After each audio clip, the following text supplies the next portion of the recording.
Tonight, sick and tired, the Port Augusta councillor calling for a 3 strikes and you're out policy to curb the city's antisocial behaviour.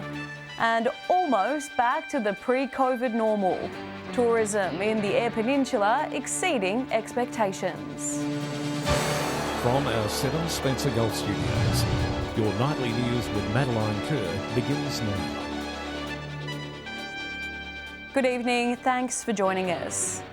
The antisocial behaviour problem in Port Augusta continues to dominate the local elections, with one councillor calling for tougher penalties for those who continuously break the dry laws.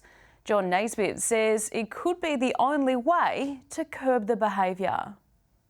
Councillor John Naisbitt is calling for a 3 strikes policy to curb Port Augusta's antisocial behaviour. First with a warning, then a major fine, followed by removal from the city if they're not local. Most of these people that are causing our antisocial problem aren't from here, they're from the lands, out Alice Springs way. Now, if that's the case, they are exported back there, not allowed back in Port Augusta City Council area, 12 months. If they are back in here within that 12 months, it's straight incarceration. The councillor says his idea isn't racist. Our locals are absolutely disgusted, and they're sick and tired of it as much as what we are. You know, so I'm not being racist about this. I'm just telling the straight out truth that's a problem in Port Augusta. The proposal has received mixed responses. It's another issue that's really hard to solve. I mean, these people come down to Port Augusta and they're not really breaking any laws, so you can't just, treat them badly. But I'm hoping that the money that the state government's just given out to address this issue, we need to give that a chance to work. Fortunately, these people, and everyone knows what the problem is, it's the alcohol. And because they can't drink on the lands, we've got that problem. Why not build a canteen style thing outside of their lands so they don't have to come all this way down? It may help, but then again it could cause the same problem we've got here. Tying into the antisocial behaviour, Councillor Naisbitt has reiterated his calls to close the Coles Underground car park at night. It's rank.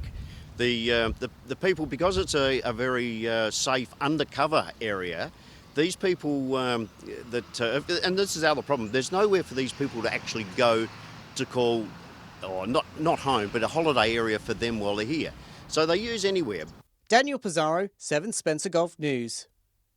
Whyalla residents may be all too familiar with the council and Crown land currently sitting unoccupied in the city. With the country going through a housing crisis, one of Whyalla's mayoral candidates says he'll push to see the land transformed if he's elected. With a potential citywide economic revival on the horizon, mayoral candidate Phil Stone says he would like to see large empty plots of land in Whyalla better utilised. Stone advocating for new housing developments to put the space to better use. Ideally, infilling is the way to go. Instead of extending the cost to build as you go further outside Whyalla, there is a lot of available land, and residents know of empty blocks that have been empty for a long time. Land along Bevan Crescent and the Old Pony Club are prime examples of the land Mr Stone believes the council should push to home builders. We're standing right here, the Old Pony Club, this massive size vacant land, Norrie Avenue, almost the geographical centre of Whyalla. The candidate says the spaces could still pay homage to their rich history by restoring items such as the Old Pony Club sign and reintroducing them to a more community-orientated location. It's a case of getting everybody on board, the state government, private developers, to realise the potential, knowing what's going to happen in the years to come. The hydrogen development will go ahead. Phil says he wants the chance to work collaboratively with the state government to ensure locals and workers brought to the city for upcoming industrial projects have roofs over their head. And that is a renewed commitment of mine that as Mayor, we will really strive to the nth degree, as I've said, to get that accommodation here. Edward McCarroll, 7 Spencer Golf News. Some of Japan's biggest companies have thrown their support behind South Australia's push to develop a hydrogen industry around Whyalla. Premier Peter Malinauskas holding a series of high-level meetings in Tokyo yesterday which resulted in various companies signing a statement of cooperation with the state government.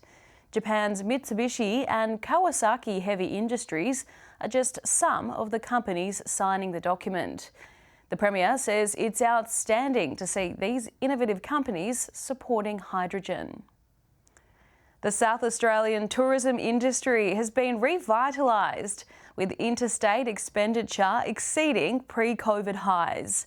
Interstate and local travellers are opting for a holiday at home rather than going overseas, locals choosing to explore our own backyard instead. While some industries are still recovering from COVID-19, others are beginning to thrive. Tourism in South Australia is returning to its former glory, with interstate expenditure on the rise. Well, what we've seen is you've seen a 6% increase in interstate for the month, and then a 25% increase for day trips. So what you see is South Australians still enjoying their own backyard.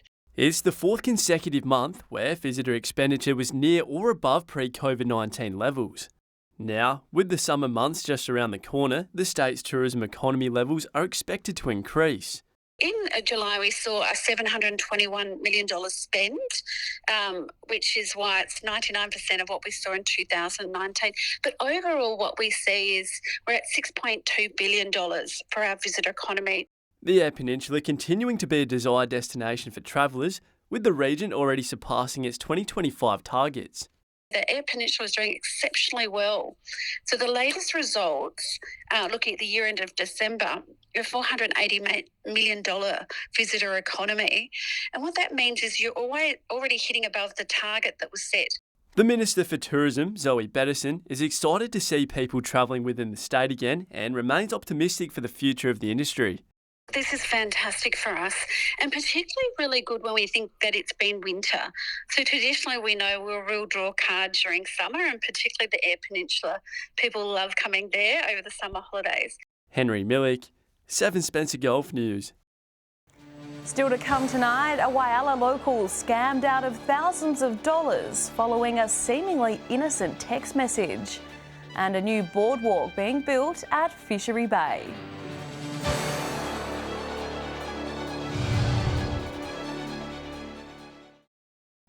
Welcome back.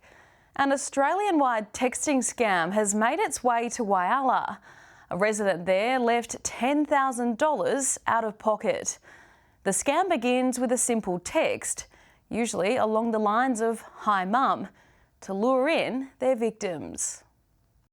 Preying on concerned families. Over the course of 4 transactions, an unsuspecting Whyalla resident has recently transferred almost $10,000 to a scammer, thinking it was her son in trouble. This is certainly the largest loss that I'm aware of across the Spencer Gulf. And of course, once these scammers have success, they become emboldened and they'll try even more people with the hope of getting more money. With a reported rise in these calls across the board, police say it's crucial that the community make themselves aware of how these scammers operate. Commonly known as family impersonation scams, they begin with texts such as "Hey Mum, it's me," to target the concerned parent. And then claim for some reason that their phone has been stolen or damaged or lost, and they're using someone else's phone, and there'll be some story about them needing some money for something, either to replace the phone or because they're in trouble in some other way. Police say you may feel a sense of urgency as the scammer will try to pressure you to pay quickly, but it's important to stop and confirm that the request is legitimate. Simple thing to do is, if it's a person you know and you have their phone number, give them a call on the number you have. If they answer it and it's them, then clearly they're not the one sending you that message. Edward McCarroll, 7 Spencer Golf News. The much anticipated boardwalk at Fishery Bay is currently being built, designed as a separate walkway for pedestrians accessing the beach. The popular spot is a draw card for visitors. Now the boardwalk will make it even easier for people to access it. Walking the line at Fishery Bay. One of the Eyre Peninsula's most famous beaches is getting some much needed infrastructure, making for a safer and more inclusive access. boardwalk is to delineate the interface between the pedestrian and vehicle movements onto the beach at Fishery Bay. For some time, council's been quite concerned about safety issues in that area. Now, parts of Fishery Bay are being developed with a range of works already completed. Along with the boardwalk, the area will see new signage, fencing and camping sites installed. The whole project, like I say, is about the campsite as well as the beach access at Fishery Bay. So we're going to have 8 designated campsites, which will enhance the area. The project is funded by the RDA, PIRSA and the Landscape Board, seeing a spend of close to $200,000. The total project is about $190,000, so we're really excited to be able to deliver this new boardwalk that's currently being built at the moment by council staff. The newly designed boardwalk isn't too far off from being finished, with visitors set to have full access to its facilities in time for summer. This work should be completed by about the middle of November. And if anyone was interested in camping at Fishery Bay, it's a $10 a night fee and they can book online. Henry Millick, 7 Spencer Gulf News. October is Mental Health Awareness Month in South Australia, an opportunity to check in with your friends, family and community. Tomorrow in Port Pirie, local organisations are hosting an event at Memorial Park for the community to come together and learn about the many local resources available. If you have a free half hour, come down and have a coffee and a chat with some friends, as one conversation can be life-changing. Stay with us after the break. The Spencer Gulf Football League's Wooden Spooners reflect on a less than ideal season.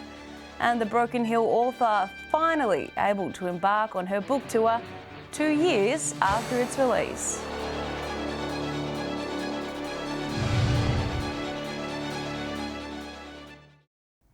Welcome back. It's time to pick up your gavel and have your say on the future of child protection legislation. The Children and Young People Safety Act is currently under review, and the government is seeking public input from a variety of stakeholders. They want to know what locals think about the child safety responses should look like going forward. Locally, there's a consultation planned for Port Pirie next Tuesday at the Uniting Country SA. The West Augusta Football Club has held its presentation night after a difficult season. Nevertheless, the Hawks honoured their greatest players and volunteers as they look ahead to next year. A night of celebrating the very best of the West following their tough season. The Hawks formally farewelled head coach Matthew Gower as he passed the torch to this year's captain, Michael Curley. You A-grade boys and even the B-grades under 18s, those that are training, when my kids are there, they absolutely idolise you in the change room, so you think he's a crash hop. Spencer Gulf Nightly News' very own Aaron Morgan was honoured as Club Person of the Year. It is a family club and you do it for your mates. A lot of the coaches and volunteers have always got kids and all that sort of thing. I certainly don't do it so my lad gets game time. I do it so that the Warrens, the Stapletons, the Davies, the new lads, Trums, Edwardses, the whole lot, so that we all have a club to come back to. Ty Harrison took the league's Best and Fairest award for the 3rd time. You only have to look around at the room and see the appreciation we all have being a part of the West Augusta Football Club. I won't name names because no doubt someone will get missed, but I'd like to thank the players, coaches, sponsors, staff and volunteers. Without everyone dedicating their time, we don't play, so thank you. And one of the biggest up-and-comers, Terrell McKenzie, won 2 awards, including the Under-18's Best and Fairest. Being back after injury and that, winning all these, missing 4 games or whatever it was, and it's coming back, having a strong season, was pretty good. Daniel Pizarro, 7 Spencer Gulf News. For its monthly meeting, the Broken Hill Historical Society welcomed local author Jeanette Thompson as their guest speaker. Ms Thompson spoke to the group about her new book, Bone and Beauty, The Ribbon Boys' Rebellion. After a few cancellations, Jeanette Thompson is finally hitting the road and promoting her new book. The first stop, her hometown. I was born and raised here, and I've always read a lot of the history and participated in the history. And my interest in Silverton is that my great-great-grandfather was a Bullocky who settled in Silverton. Ms Thompson's book about the Ribbon Rebellion is a work of creative non-fiction A genre, she says, makes history more accessible. Engages people's emotions in the story, so they begin to care about the characters. And I find that's really useful because people won't really get into history unless they empathise with a main character or somebody who's a subject of the book. The author has always been intrigued by the inequality of certain groups, one of the reasons that led to her writing the book. The rebellion itself and the solidarity among the men marching off their farms struck a chord. So I was always interested in injustices and social action. So it's probably what led me to write the book in the first place. It was through her love of history that Ms Thompson came to speak at the Historical Society meeting, kicking off the book tour that will next head to Dubbo and Bathurst. I met Helen when I first came to town. I was interested in the history of Broken Hill, and I mentioned that I'd written a book on the Ribbon Boys Rebellion, and the first question is, has it got anything to do with Broken Hill? Joshua Mercer, 7, Spencer Golf News. Stay with us after the break. Another charity golf day to be held in Broken Hill, and we'll have the Spencer Golf weather details, including the latest from the far west with Alex Sykes.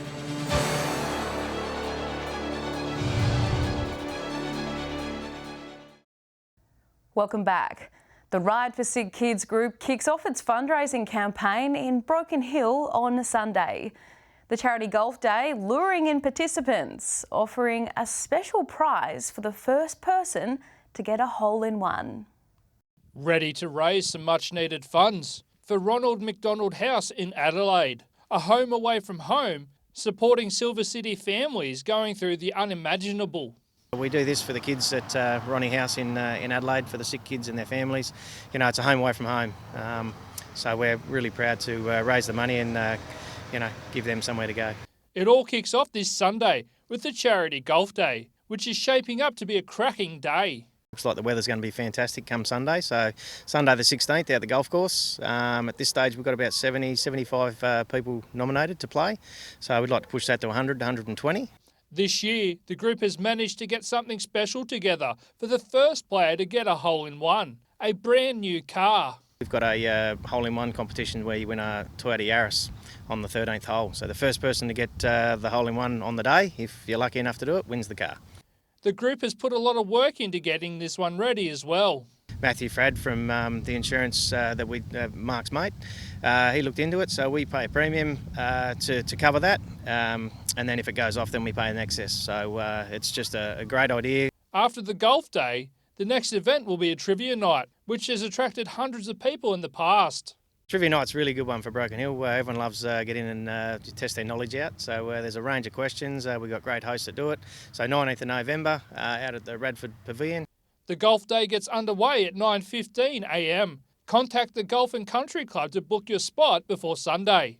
Joshua Mercer, 7, Spencer Golf News. The finalists for the 2022 South Australian Tourism Awards have been announced. Despite the challenges for the tourism sector we continue to face, Wallaroo Holiday Park has come out on top.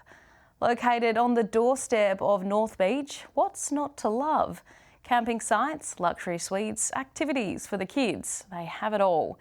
To vote for the Wallaroo Holiday Park, visit Tourism Industry Council South Australia's website, where you can also find other Spencer Golf businesses who are also nominated. Time now to take a look at what's happening in the weather with Alex Sykes. Alex, some heavy rain on the way for Broken Hill tomorrow. That's right, Maddie. 20 to 25 millimetres tomorrow. The same again on Thursday. Possible severe storms on the way as well. I'll have more on that in just a moment. Looking at some of today's temperatures now, 29 in Port Augusta. Port Lincoln reached 24.7 at 10 to 3. 27 the top in Kadina today. Looking more broadly at today's weather map now, Woodna was our warmest centre, reaching 30 degrees quite late in the day. Around 3:40 this afternoon, 24 in Cooper Pedy, Broken Hill, Port Lincoln and Adelaide. Taking a look at the satellite image now, a cold front and low pressure trough over the west of the state will continue to move eastwards during tonight and tomorrow as a slow moving low pressure system moves across the waters well south of the continent. Moving on to tomorrow's weather outlook now, and we'll start with the Gulf waters. South to southwesterly winds 10 to 15 knots, becoming northwesterly early in the morning, seas below a metre. and south to southwesterly swell around a metre. Port Lincoln partly cloudy 19 tomorrow, showers easing in Cleve 17. Woodner will see a shower or two, set to reach a high of 18 degrees. A rainy day in Whyalla on Wednesday, 17 degrees. Not much of a difference between the low temp and the top temp in Port Augusta. Rainy tomorrow between 15 and 19 degrees. Showers in Kadina set to reach a high of 17 degrees there. Port Pirie rainy and 18 degrees tomorrow, 15 in Clare. A very high chance of rain in Broken Hill. Possible thunderstorms set to reach a high of 25 degrees. Taking a look further through the week now, staying in Broken Hill, the rain will continue into Thursday. Between 15 and 25 millimetres will fall, set to reach a top of 25. The rest of the region won't get as warm as that, but rain is forecast right across the Spencer Gulf. Temperatures between 15 and 19. Rain clearing up on Friday around most of our map. Showers hanging around in Port Pirie and Kadina. Temperatures between 18 and 20 degrees. Taking our first look at Saturday's outlook now. Much clearer conditions for the start of the weekend. 22 in Port Augusta and Port Pirie, 20 in Whyalla and Broken Hill. Partly cloudy, 19 in Kadina, 18 in Port Lincoln. And that's all the weather from me for tonight. I'll have an update a little later, but just quickly, Maddie, I thought you were going to change. Thanks for that, Alex. Nice top. And that's the local news this Tuesday. I'm Madeline Kerr. From all of us here, thanks for joining us. I'll have updates a little later, but until then, enjoy your evening. Good night.